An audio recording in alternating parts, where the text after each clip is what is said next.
Outro olhar maçônico sobre o nascimento da maçonaria. Por Victor Guerra.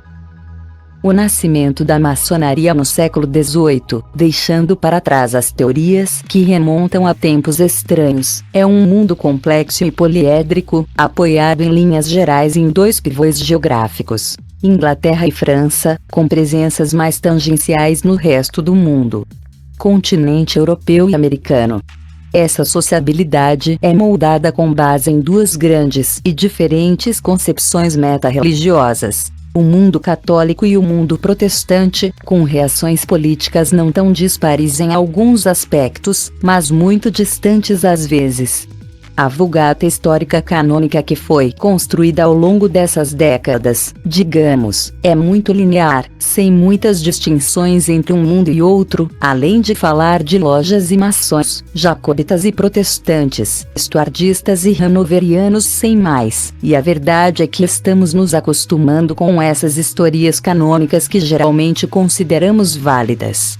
Como estudante do fenômeno maçônico, alguns paradigmas sempre chamaram minha atenção, especialmente desde que entrei totalmente no mundo maçônico do século XVIII, que apresenta uma série de sucessos para estudiosos e leitores, mas também um bom número de armadilhas que a maioria dos escritores e ensaístas, por um motivo ou outro, reproduz ou evita, digamos que devido à ignorância ou à sua complexidade. Já na época, Philippe Langlais, e algum outro ensaísta, nos alertou sobre os problemas que ocorreram em termos de tratamento historiográfico por vários autores ao fazer tábua rasa ao falar sobre os paradigmas maçônicos, inglês ou francês.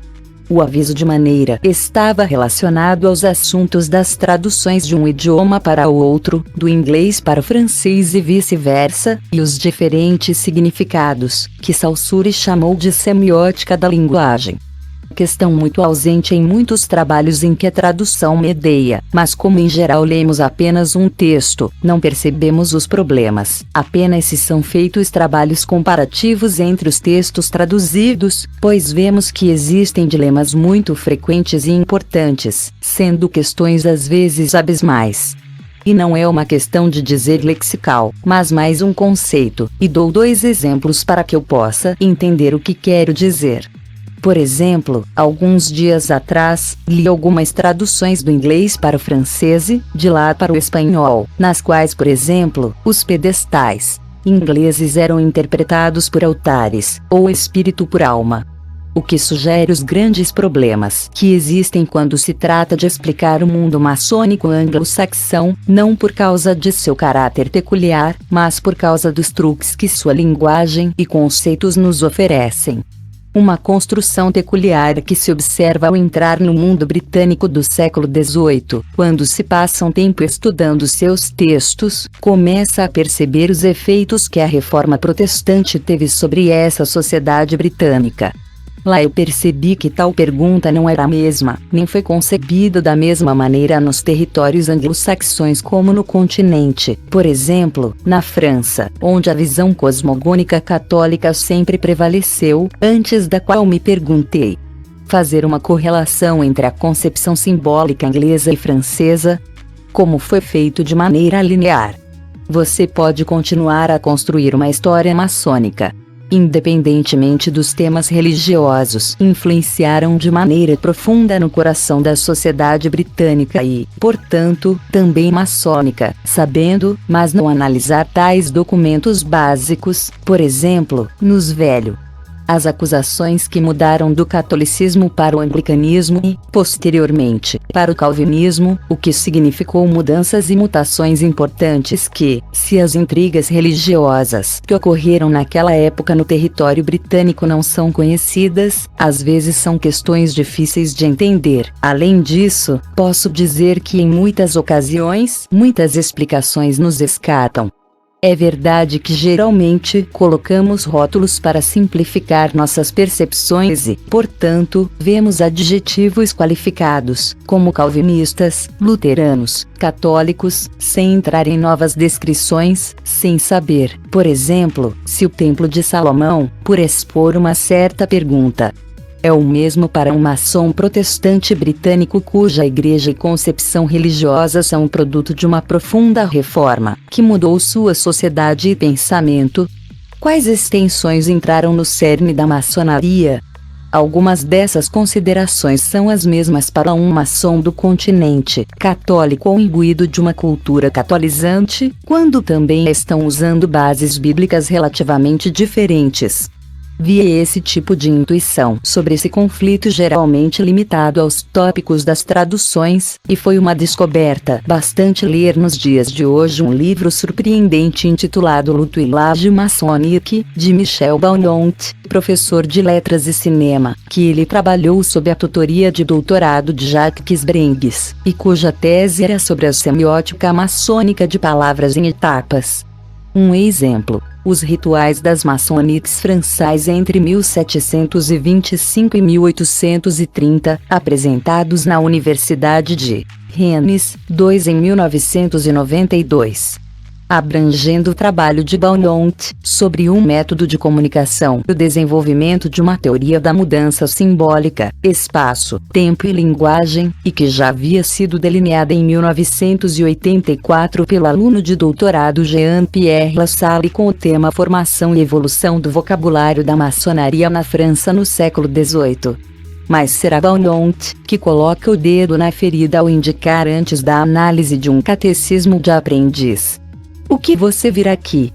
Pergunta o venerável. O aprendiz responde: superar minhas paixões, apresente minhas vontades e faça novos progressos na maçonaria.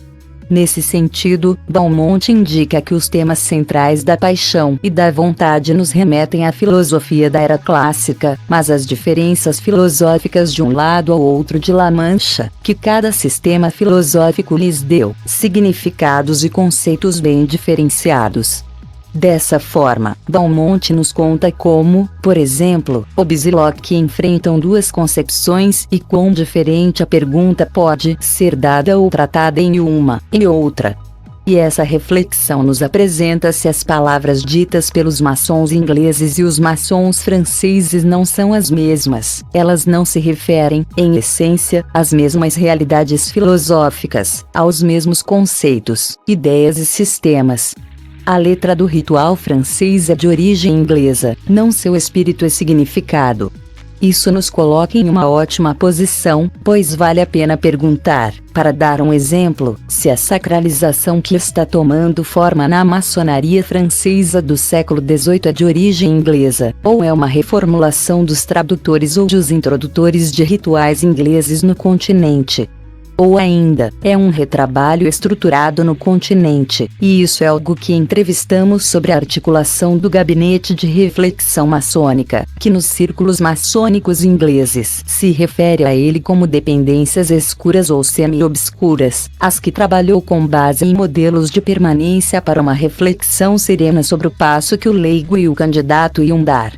Pelo contrário, no continente observa-se que essas dependências ou salas estão se tornando uma sala muito específica, na qual são introduzidos certos símbolos, e toda uma paráfrase lexical e gestual é articulada, com a intenção de dotar o espaço, que está sendo reduzido a um cubículo, como um pseudo-enterro que busca uma certa caracterização simbólica e sacral, a fim de realizar uma espécie de teste para se adequar ao novo conceito que ocorrerá ao longo do século XVII em tudo na França. Em relação à iniciação, deixando para trás o modo anglófilo de pertencer à fraternidade maçônica de aceitação.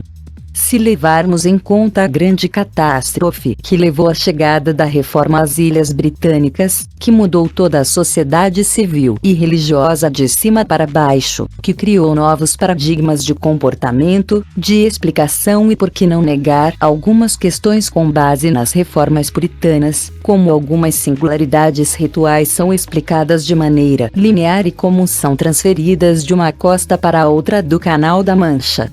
É claro para mim que alguns paradigmas, como o Templo de Salomão, não são iguais ou não devem ter o mesmo significado para um maçom calvinista protestante e para outro maçom no continente. Sua relação com o mundo religioso é diferente, até mesmo a figura do Gadu, que o mundo anglo-saxão não parece ser uma pedra de choque essencial no continente. Não apenas é, mas também é um muro de separação, porque as concepções são diferentes. Estou claro que é difícil explicar isso que expus e que são pontuações, mas talvez tenhamos que revisar algumas abordagens e analisar alguns problemas, incluindo algumas partes da ritualidade dessa contingência religiosa, ver analisá-los sabendo o que é e significou o mundo da reforma, mas mesmo o que significou para a mudança ritual estar em um processo anglicano ou calvinista. Claro que é uma linha a explorar, que pode nos ajudar a explicar os dois mundos rituais, tão diferentes quanto o britânico e o continental, com axiomas e paradigmas às vezes tão desiguais. Fonte: https://www.ritofrancês.net. Edição: Luiz Sérgio Castro. Inscreva-se no nosso canal e acione o sininho para receber novos vídeos.